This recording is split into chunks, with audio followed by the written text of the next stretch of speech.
Pertama-tama, marilah kita panjatkan puji dan syukur kita kehadirat Allah Subhanahu wa Ta'ala, yang mana tiada Tuhan selain Allah yang menguasai seluruh alam ini. Rahmat dan salam semoga tercurah limpah kepada junjungan kita Habibana wa Nabiyana Muhammad Sallallahu Alaihi Wasallam yang tiada nabi sesudahnya. Semoga kita sebagai pengikutnya mendapatkan syafaat sampai akhir kiamat kelak. Amin ya rabbal alamin. Perkenalkan, nama saya Adinda Putri Dewi selaku moderator mengenai masalah paling berat di bidang HAM pada masa pemerintahan Presiden Jokowi. Nama saya Saudara Mandiri, absensi 30. Nama saya Nadia Juliana dari absensi 24. Perkenalkan, saya Anggi Aulia dari absen 04. Perkenalkan, nama saya Dia Salma Fojia, absensi 8. Perkenalkan, nama saya Halid Aulia Jahra dari absen. Perkenalkan, nama saya Ihsan Alimo Dani, nomor absensi 14. Perkenalkan, nama saya Deris Afifah dari absensi. Perkenalkan, nama saya Rizka Dianida dari absen 31.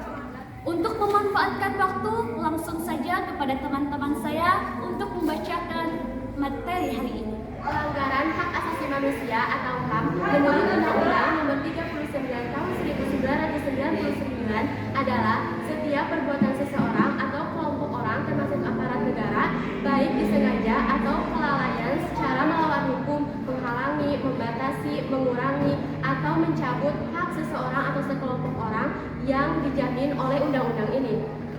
Begitupun dengan peristiwa pelanggaran HAM paling berat. Peristiwa tersebut merupakan tindak kejahatan luar biasa yang mengakibatkan kerugian yang bersifat sulit untuk dikembalikan ke keadaan semula. Pelanggaran HAM umumnya menderita luka fisik, mental, pengendalian emosional, dan kerugian lain yang berkaitan dengan hak asasi manusia.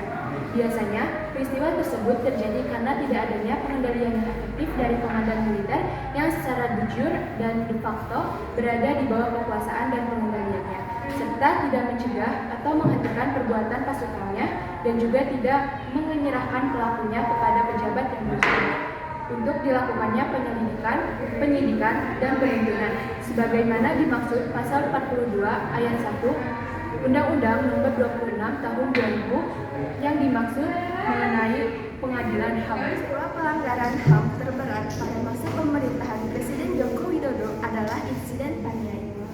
Insiden Paniai terjadi pada tanggal 8 Desember 2014 saat warga sipil melakukan aksi protes terkait pengeroyokan aparat TNI terhadap pemuda di lapangan Karel Gobay, Entar Doli, dan Paniai. Peristiwa tersebut mengakibatkan adanya korban jiwa, yakni 4 orang meninggal dunia dan 21 orang mengalami luka-luka.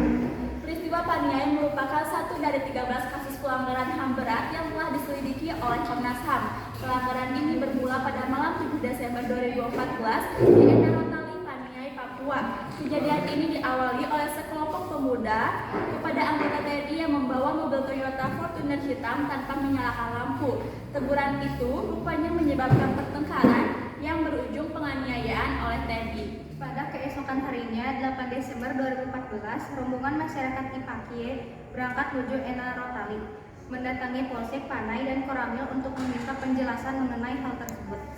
Masyarakat berkumpul di lapang Karel Gobay yang terletak di depan Polsek Koramil sambil bernyanyi dan menari sebagai bentuk protes terhadap tindakan aparat pada hari sebelumnya. Merasa tak kunjung mendapatkan tanggapan, situasi mulai memanas.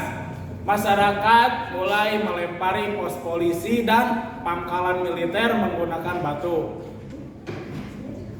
Aparat menanggapi kejadian ini dengan melakukan tembakan yang bertujuan untuk membubarkan massa.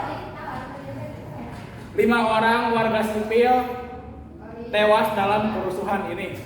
Berselang 3 minggu, Presiden Joko Widodo mengatakan bahwa ia telah membentuk suatu tim khusus buat melakukan investigasi terhadap kasus tersebut. Tim kecil ini diharapkan bisa membentuk dan mendapatkan data polis, mencari tahu akan masalahnya seperti apa. Mudah-mudahan ini bisa terjawab dengan lancar. Ucap Presiden Joko Widodo di hadapan para relawan di Jayapura pada Sabtu 27 Desember 2014. Adapun berkas hasil penyelidikan Komnas HAM ini telah dikirim kepada Kejaksaan Agung pada 11 Februari 2020. Kami berharap segera ada proses sampai ke pengadilan. Harapan besar dari korban dan masyarakat Papua secara umum agar kasus ini dapat mendatangkan keadilan. Ucap anggota tim ad hoc kasus penilaian Komnas HAM Sandrayati Moninga. Namun, sampai saat ini belum ada kesepakatan atas kasus ini dari Komnas HAM. Berkas pengajuan penyelidikan telah diberikan dan dibahas sebanyak 3 kali oleh Jaksa Agung dengan berbagai alasan.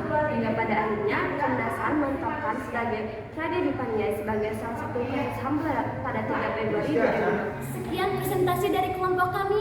Mohon maaf bila ada kesalahan. Terima kasih atas perhatiannya.